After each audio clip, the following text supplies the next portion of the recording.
Teach us to number our days, that we may gain a heart of wisdom.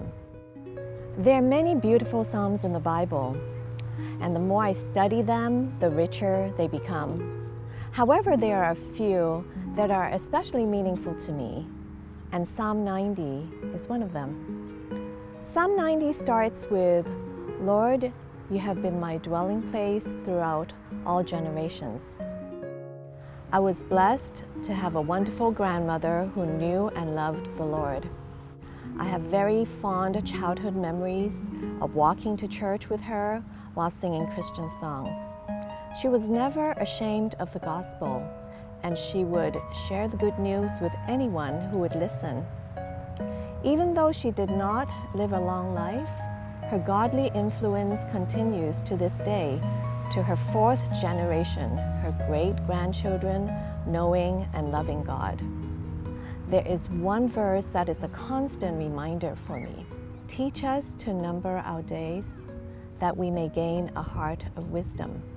Numbering the days to me does not mean calculating the days or counting the days, but it's more an attitude of knowing how unpredictable and fragile life can be. 20-some years ago, I found out I was pregnant for the first time. The exact same month, my younger sister found out that she had cancer. It was a very strange time knowing that I have a life growing inside me, while my sister, the one whom I share the most with in life, she may lose her life.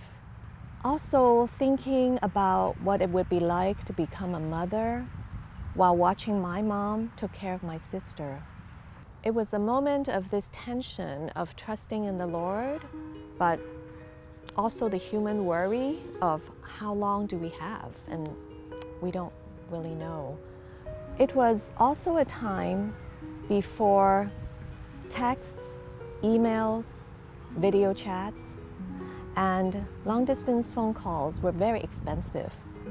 Since she lived in another country, my aunt reminds us that, hey, we have the Lord of the universe with us, and so we should pray. So she suggested at a certain time and certain hour, a certain day in the week, that all our family should pray together. Praying reminds us of who God is and who we are. That God is in control of the universe and God is in charge of my life. No one's guaranteed tomorrow, but we have today. And knowing how fleeting life can be reminds me to be faithful in doing what God has put in front of me at the moment. The happy ending to this story is the month that my daughter was born was also the month that my sister's cancer went into remission. My daughter was born in the fall. 3 months later, my sister came and they met for the first time. It was a very special moment because it was like we could all breathe a sigh of relief. My daughter was born, she was healthy, my sister was in remission and she could come and visit us. And it's interesting that they just continue this really cool relationship. I've asked them individually of what made their bond so special, and it was interesting that they both attribute to the other person of really being interested and staying in touch and being involved in each of their lives.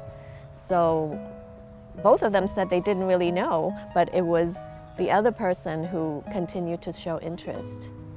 And the really neat thing is this December, even though we were deep in pandemic, they actually took a biblical theology workshop together over Zoom. So teach us to number our days, just living each day knowing that even though we don't know our days, the Lord knows our days, and we live each day as a gift from Him, and just knowing that He has our days in control.